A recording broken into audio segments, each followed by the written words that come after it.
Почитувани гледачи, добар ден. Добре дојдовте во најновото издание на земјоделската емисија Бразди, издание кое ќе биде посветено на неколку актуелни теми. Првата работа која што сакаме да укажеме е дека од терен постојано ни звонаат, ни алармираат земјоделците дека имаат проблем со точење нафта на тракторите. До сегашната пракса да појдат во ближната бензинска пумпа и во туби да си наточат, да не морат со тракторот да одат, веќе станува проблем. Пумпашите, односно бензинските пумпи, им бараат со тракторот да дојдат за да им наточеле нафта, а тие за да дојдат со тракторот и да го возат, ќе потрошат во некои случаи повеќе отколку што ќе наточат. Укажуваат дека треба да се надмине овој проблем, да се најде решение, бидејќи сега допрва почнуваат големите и значајни активности на поле. Затоплува, ќе треба да се ора и за пролетната сеидба, ќе има заштити, прскања, еден куп работа ги чека, а тие имаат проблеми со основната работа, тоа е нафтата. Велат скапа, не скапа, ќе само да ја има, да не им ја ограничуваат, да можат да се надмине овој проблем, укажуваат и алармираат до надлежните да се види каде е проблемот и дали може да се надмине по руралните средини. Може би во Скопје ние тоа не го чувствуваме, но во руралните средини тоа навистина е проблем. Во денешната емисија ќе позборуваме и за болеста сипаници кај овците и козите која што се појави во Липковско. Надлежните од Министерството за земјоделство уверуваат дека нема да се одрази негативно на извозот на јагнето, се надеваме дека така ќе остане и дека нема ова да го искористат откупувачите за да ја урнат цената на сточарите сега пред великденскиот откуп, да им ја намалат цената за јагнето, а ние иако бараме упорно од директорот изјави, ние не наоѓаме никакви изјави, никакви известувања на сајтот на Агенцијата за храна и ветеринарство, сепак успеавме да добиеме некои од стручните лица во Агенцијата за храна и ветеринарство, барем да објасни на земјоделците, на сточарите за што се работи, каква болест е тоа, кои се првите симптоми, што треба да се прави, која е превентивата, односно кои се мерките што треба да ги преземат за да се заштитат самите себеси. Имаме уште доста интересни содржини, тука се и сточарите кои што укажуваат на проблемите кои што ги имаат со ниските цени за млекото, субвенциите со кои што не се задоволни, како и со огромниот број на површини кои седат со години необработени, а тие молат за земја. Ќе ги погледнете сите детали во денешната емисија, почнуваме по ред. Првата рубрика се агровестите, знаете.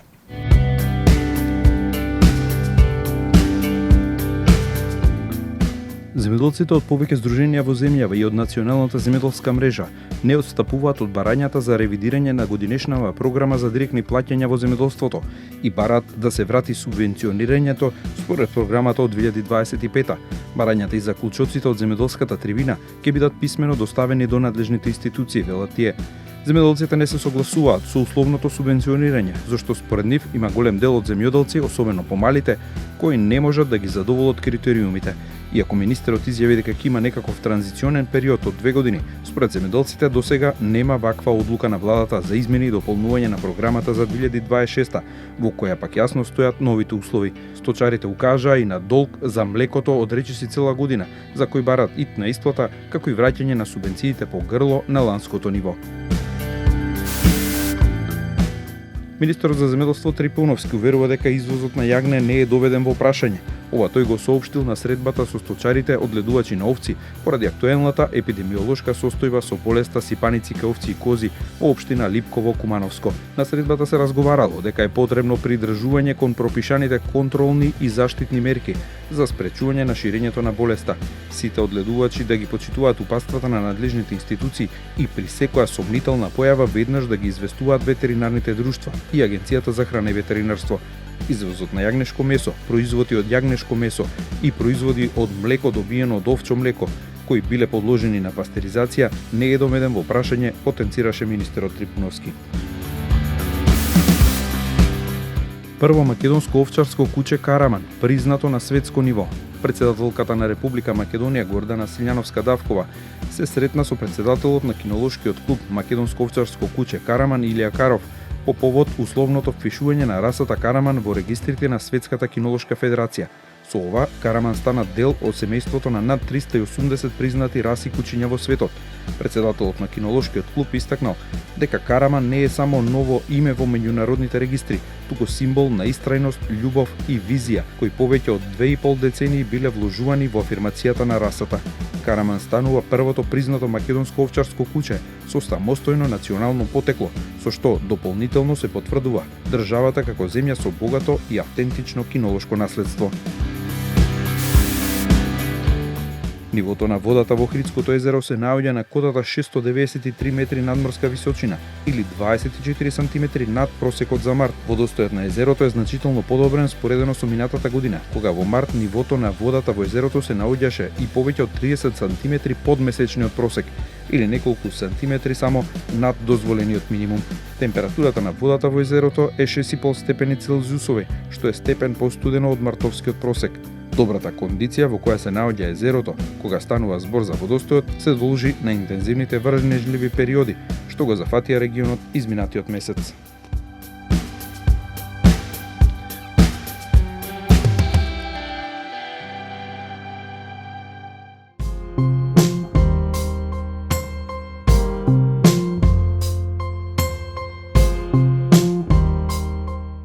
Главната тема за денешната емисија ни се проблемите на сточарите кои што произлегоа и од програмата за субвенционирање, но и од мерките кои што ги преземат млекарниците, односно намалувањето на цената на млекото постојано која што е во пат.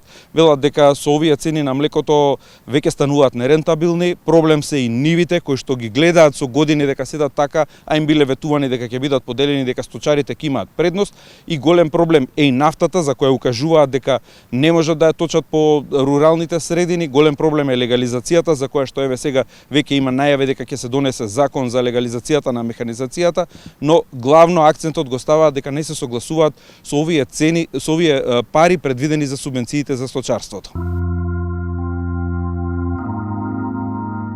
Сточар колку време, колку 40 години. 40 години сточар, па просек 20 до 25 грла. Зависи која млада, која стара, значи просекот е 25 грла. Толку години си сточар. Толку години. Го следиш состојбите, ги знаеш на своја кожа состојбите со млекото. Било ли полошо од ова сега што е? Па досега Евентуално светмилк како те фатило. Друго полошо не. Светмилк не ме фати, бидејќи тогаш во шипка бев со млекото. Светмилк не ми одзеде сума на литража на млеко, али досега ова е после шведската млекара втора криза што се чувствува на сточарството во Македонија. Згора на тоа што пред 4-5 години еден дел од стоката нагло се продаде и цел младеж замина за Австралија, Шведска, Данска и Источна Европа, и така да останавме сега мал број. Како тебе млади? Како мене млади, веќе не се млади, значи на 5-6 годишна возраст нема поќе млади, и на сите 6 наврати на средби со министеро му посочив дека оваа генерација моја е последна што ќе работи стока и што ќе рини лепешки. Значи младите и греота се да останат со ова образование, да останат да работат сточарство. Млекото, ако се навратиме неколку години назад, и онаа цена што ја гледаме ние во Скопје на млекото, минимум е 50% зголемено. Ако не и поише, еве, споредба на тоа, тие цени на млекото по маркетите и тие цени вие што ги добивате како золото? Да, тоа е точно, затоа што цената на малопродажната во млеко во маркетите е зголемена, а нашата откупна цена на суровото и квалитетно млеко останува иста. Имавме цена до 33 денари, али сега нагло големиот маркет на млекарници почнаја да го намалва и стигнавме до 25 денари литар млеко, така да тоа е страмота. Едно шише четврт вода е 30 денари или едно пакетче мастики. Страмота е за квалитетно млеко 25 денари, али политиките се лоши со владата и со министерството. Што се случи? Кој е оправданието на млекарниците? Упорно последни неколку период само го намалуваат по денар, по два. Кој е образложението? Конкуренција, не сме конкурентни, субвенционирано млеко не влегува. Млекарниците што го намалува млекото и влегва многу голем дел на млеко во прав од извоз, макар што сите млекарници се жалаа дека имало ефтино млеко. Да, признаваме ние дека има ефтино млеко од увоз, али таму се субвенциите европски. Може во Полска, Чешка, сегде има ефтино млеко, ама субвенциите по грло се 1000 евра, за јуница приплодна се 600 евра, по литар млеко се високи субвенциите, а не се 6 денари, и така да ние тој стандард во Европа. Србија е 9 денари литар млеко. Да, Србија само да е компанија. не можеме ние со Србија да се порамнаме, не камоли со европските држави, затоа што нашите субвенции се многу мали и не се навремени исплатени. И јас сум чувал стока и кога има субвенции и кога немаше субвенции. Така да, тој што сака, што е залюбен во стоката, ќе чува стока. Ама жалосно е на оваа пелагонија, на ова поле кој се родваше од шеќерна репа, од сончоглед, од сите земјоделски култури, сега жалосно е се да пропадне и последно млекото и млечните производи. А во маркето секое савајле, секое едно семејство му е потребно млеко, млечни производи и леп. Тоа е најосновното кој треба и во градинки, и во болници, сето е тоа најбитно.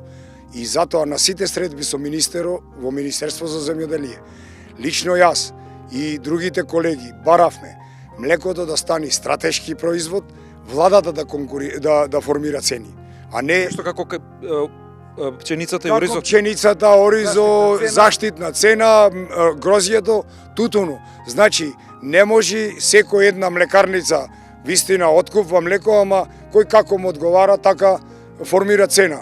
Не му одговара помала цената за да бидеш принуден да избегаш да одиш во друга млекарница.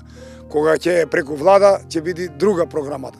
И Колку би била тогаш цената? Колку би била нека минимална за да биде? минималната и на некнежната средба на 28 јануар кога бевме 7 души млекопроизводители, бидејќи цената нагло падина, и побаравме од министерот да се задржи моментално, да се задржи 30 денари откупната цена, да ги добиваме субвенциите 6 денари по литар на предадено и да може да се мени програмата во откупната, во субвенционирањето, барем субвенциите за млеко да ги добиваме 4 пати во годината, значи по 3 месеци.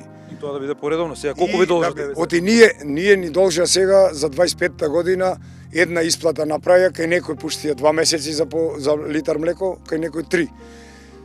Сега сме па трети месец, па негде година дена. Година дена. Обеќано ни беше од министеро дека пред да заврши изборната кампања, изборите локални, дека ќе ги добиеме до септември месец. На некнежната средба ми кажува дека ќе ни исплателе само 3 месеци. Тие што зедоа за 2 ќе добијат за 4, така да до 6 месец да бидеме чисти. Ние оваа стока ја раниме 365 дена. Таа ја не ја интересира денес дали врни, дали свадба има, дали има погреб. Или требало лозарите први да земат, па после вие. Или требало јас да одам в кафич. Таа си обара своето. Немам против јас ни една стопанска земјоделска гранка во државата. Да си има ред. Му побарав, некни кога бев на средбата, замижав. Ја подржав програмата, макар што не требаше да ја подржам. Али ја подржав со сите критики од сите земјоделци, од сите здруженија во цела држава, ја прифатвам критиката, за се што побрзо да се почне исплатата. А таму зборав јас 10 минути, а Ѓума е скратено разговоро само на 45 секунди да го кажат оној збор кога реков дека ја подржавам програмата. Макар што требаше да не собери сите сточари, барем по двајца. Да кажеме по 100 реченици. Кога се подготвуваше? Да, кога се подготвуваше. Да кажеме по 100 реченици, барем по 20 реченици да земеме во предвид, ќе бидевме благодарни. И така да бараме од Министерство за земјоделие, од платежна агенција. Какви да се мерките? Барем да бидете конкурентни. Вака сме неконкурентни. Да можеме да обстанеме и да преживееме и да го зачуваме овој сточен фонд, дали овци, дали кози, дали крави, Дека е намален, дали свиње, намалени, нагло е намален. Нагло. Барем ова што го имаме сега. Ова што го имаме да не бидеме зависни, да увезуваме хемија и нашите деца и предци, внуци, паравнуци да јадат тоа што не е потребно. Во моментот сме покрај нас ги гледаме кравите си пасат. Да. Колку имаш ти хектари површина земја? Колку ти треба? Моментално Ние што сме учеле на факултет било крава, едно грло, 1 хектар. Да. Ама некако во пракса моментално јас имам 2 хектари моја земја, обработувам околу 22 хектари, која под кирија, која дел од државата. За со земја сум за моја потреба доволно, ама 50% од сточарите му фали земја. Кој овчари, кој гојдари, кој свињари, кој кокошкари, значи потребна му е земја за да посадат. За сточарите ќе има земја. Потребна му е земја да посадат храна, да биде поевтино. А на првата средба на министеро на 13 февруар 25 година дојде во општина Битола. Јас бев тој гласноговорникот кога говорев, не се сложив со таа програма за 25 година, макар што беше многу дупло намалена од 24 година. За 24 година добивме 12.000 по грло, за 25-та добивме 8.000.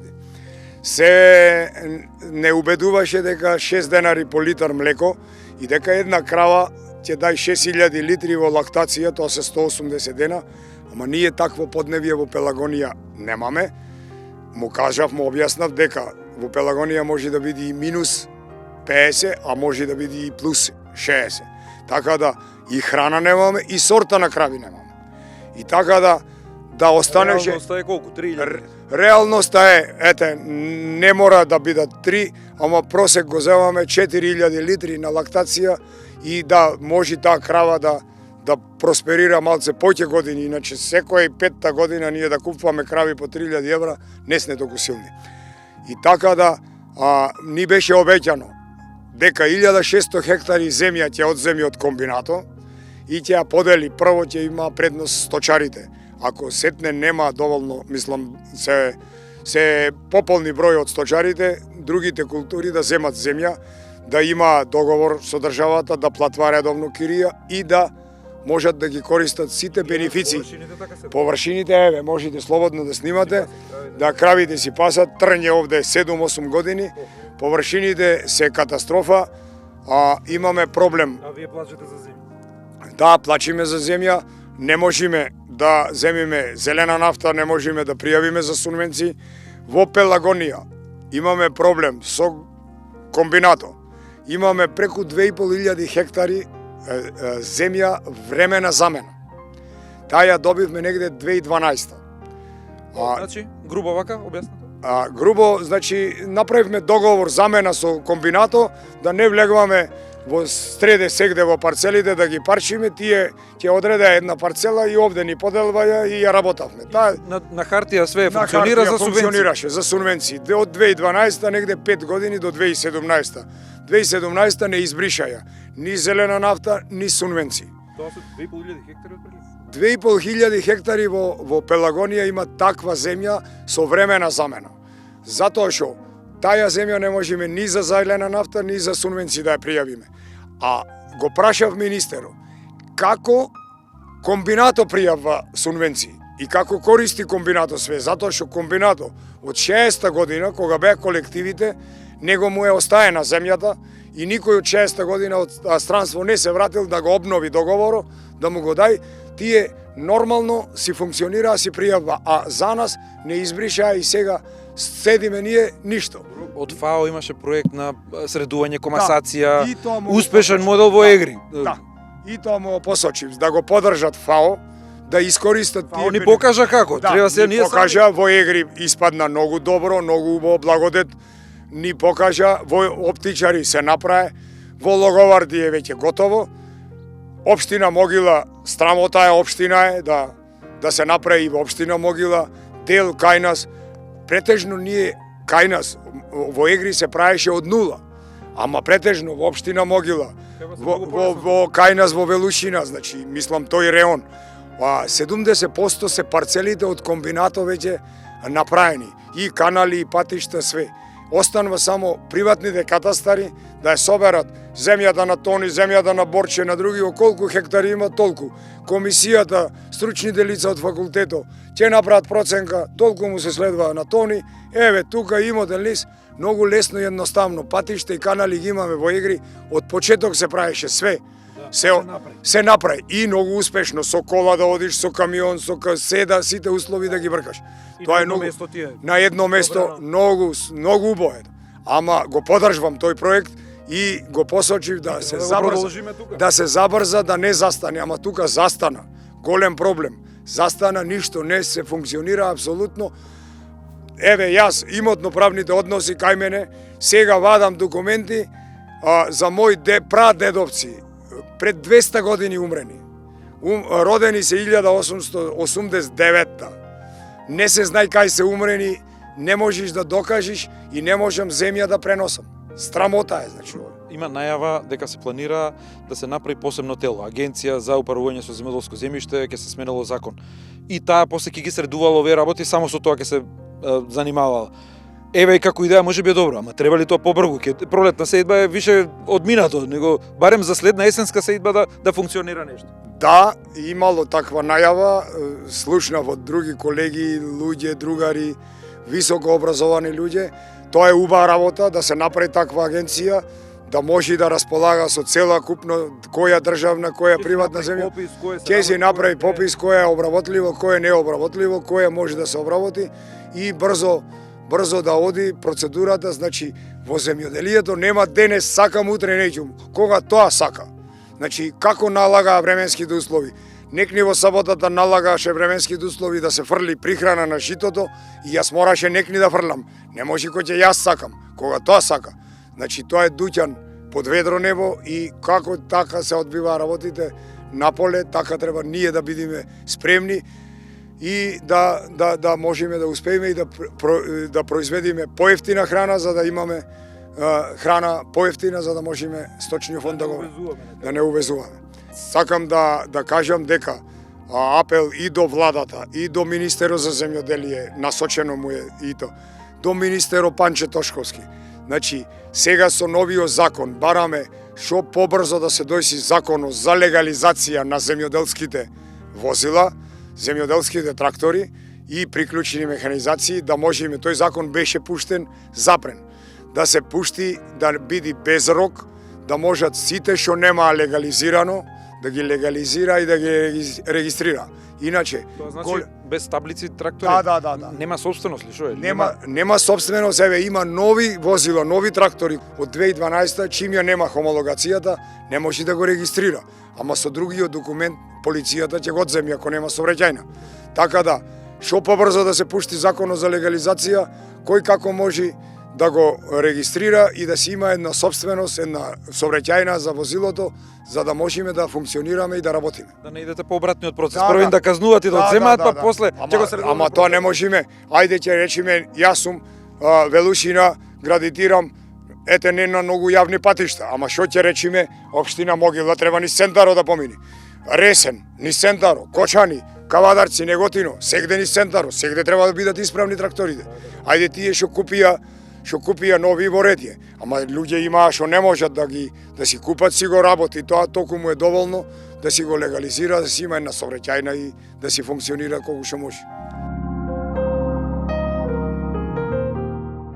Минути за блокот стручни совети, а стручните совети наменети и за овоштарите, и за градинарите, и за поледелците. Превентивата е најзначајна, како и битката со плевелите. И во вториот дел од емисијата, оно што го најавивме, а тоа е болеста сипаници кај овците, која што болест се појави во Липковско, болест која што е доста сериозна, доста економски погубна за сточарството. Гледаме во соседна Грција, веќе имаат некаде околу 2 години, таму има преку 2500 жаришта, половина милион овци има таму утепано, само говори фактот колку е сериозна оваа болест. Кај нас за среќа е малку, навреме е сопирана во Липковскиот регион, се следат таму состојбите и во денешната емисија од стручните лица во Агенцијата за храна и ветеринарство послушате ги сите совети за болеста, како да ја препознаете и како превентивно да се заштитите. Господин Костов, кои се последните информации, каква е состојбата во Кумановско со појавата на болеста овчи сипаници кај овци и кози, болест која што не ја имавме до сега, ова е прв пат да се појави во Македонија? Да, по прв пат ја имаме болеста, се појави болеста овчи сипаници кај овци и кози. Ја има во суседството, имаше претходно случаеви во Бугарија, во Грција веќе 2 години имаме многу случаеви. Кај нас по прв пат се јавува. Состојбата е под контрола, се појави во 3 одлидувалишта на овци, во село Лопате во Куманово, преземени се мерките од страна на Агенцијата за храна и ветеринарство, позитивните стада животните се еутаназирани, се работи не за многу големи стада, некаде околу 120-30 животни се хумано убиени, еутаназирани, нештетно остранети.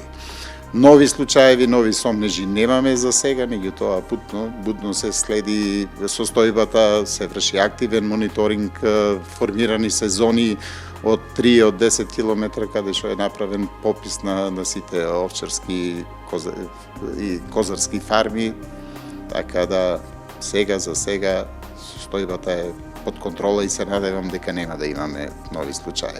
Се работи за болест која не е опасна за човекот, да потенцираме, не е зоноза, не се префрла на човекот.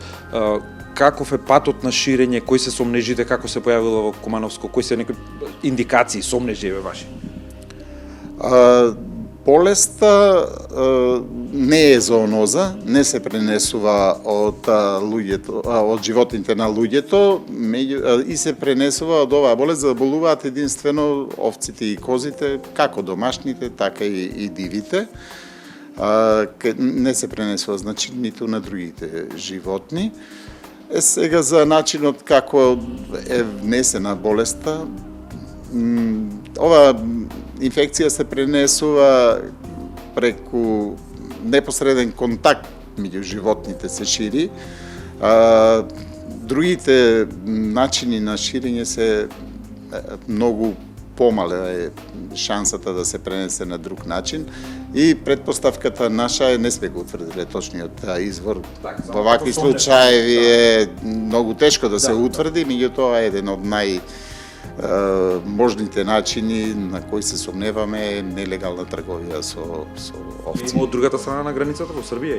Во Србија имаше пријавено случај минатата година, меѓутоа сега нема пријавени нови случаи. Така да не би шпекулирал, меѓутоа, значи, имајќи упредвид дека во Грција има многу жаришта се уште активни, тој промет од Грција, Бугарија, Романија, меѓутоа, значи, многу е чудно како би дошла и од таму. Кои се препораките до сточарите? И во регионот кој што е близу до Кумановско, во тие зони од 10 км, но и за генерално за сите сточари да кренат будноста, превентивните мерки, треба да бидеме сигурни. Вака, Агенцијата за храна и ветеринарство по потврдата на болеста донесе решение со мерки. Таму се и препораките. Значи, ние прво го забранивме прометот со животни од видот овци и кози низ државата, освен за колење во кланиците. Подигнато е нивото на будност кога при праќање на животните и во кланица. Препораките се да не се мешат животни од различни стада, така да се внимава на биосигурносните мерки, така да со пописот на животните кои го правиме сега и кои се направи во Куманово, сите овие мерки, препораки беа дадени од страна на докторите по ветеринарна медицина. Дали, во конкретно во тие зони што се 3 км, 10 км, препорака би била некоја до сточарите, ако може да издржат да не ги пуштат овците на паша, дали преку тревата, преку тие може некој контакт или контакт овца со овца, ако можат барем 21 ден да ги задржат, многу би значело, би помогнало. Па би помогнало, меѓутоа, знаете, во зависност од условите. Нема стрикна, во 3 километра во зоната беше забрането и пуштање на животните на пасиште, меѓутоа во зависност од условите, времето е убаво, некои животни... Не, има вода, меѓутоа, значи, препораката е да не се мешат на иста паша, да не одат стада од различни стада. Така да имаме... Се следи состојбата, ќе видиме. Значи, запознаени се сточарите, се јавуваат, така да мислам дека кога би имало некој нов сомнеж, дека тие би пријавиле, затоа што се запознаени. Кои се некои индикации кај овците што би им ги кажале на овчарите ако ги приметат да се јават веднаш кај своите ветеринари?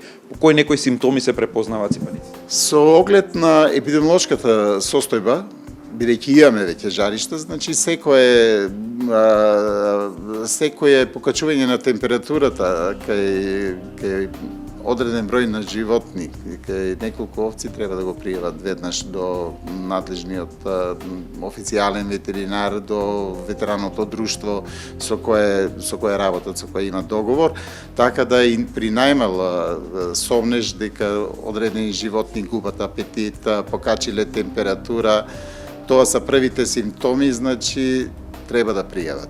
Подоцна има други симптоми, меѓутоа ако дојде до тие симптоми, тогаш е веќе касно, значи болеста. Понатаму ветеринарите знаат што треба. Да, ветеринарите се. Значи на првите симптоми најсигурно е да се викнат ветеринар. Така, да. Официјално болеста, период на инкубација како доаѓа тоа е околу 21 ден. После 21 ден се рачуна, се смета, нели по сите светски стандарди дека болеста може да кажеме дека ја нема откако ќе пројдат тие 21 ден. Оправдани ли се некои практики на ветеринарите кога велат посигурно ние ако пројдат 2 инфективни циклуса, тогаш знаеме дека сме чисти, барем да си знаат на сигурно? Вака, вообичаено ова е болест од листата А, значи предпатливост. Морбидитетот кај прв пат ја имаме, меѓутоа значи не знаеме ни како би се како би бил текот на инфекцијата во сегашни услови. Податоците се од места од региони каде што таа е ендемска болест. Меѓутоа, значи, вообичаениот период на инкубација од 4 до 12 дена, секогаш се зема дупли период за да се биде сигурен дека во тој период дека ќе се уништи, ќе се спречи ширењето на вирусот, така да мислам дека не е подобро е подолго време да траат мерките, затоа што и мерките се битни, меѓутоа не се толку рестриктивни во однос на прометот. Единствено е што не може да се движат и да не се мешат. Мислам, тоа се препораки и во, да кажам, во мирнодопски услови. Добро е да не се мешат. Не би требало да се мешат на иста. Така да мислам дека нема да имат некои репрекусии, последици кои не можат да ги надминат сточарите. Сегашната состојба е таква да ветеринарите во тој регион се задолжени, ги поминаа сите, направија попис каде се има во тие 3 километри, ги прегледаа сите, дали има некакви симптоми, барем во таа зона, така? Да, во 3 километри беше релативно брзо направено, во првите 3-4 дена се направи пописот, така да и во 10 километра е завршен пописот и клиничкиот преглед на животните. Немаме сомнежи сега, така да прво имаше сомнеж во едно одгледувалиште. При пописот и клиничкиот преглед на останатите одгледувалишта, уште 2 секундарни одгледувалишта се открија и се потврдија. Беа земени мостри, испитани и се потврди болеста во дополнителни 2 одгледувалишта. И тука некаде е крајот за денешната емисија. Ви благодариме за вниманието со кое не следевте. Ние ќе ги следиме сите актуелни состојби на терен, ќе информираме постојано и се гледаме само за 7 дена. До тогаш имате пријатно неделно попладне.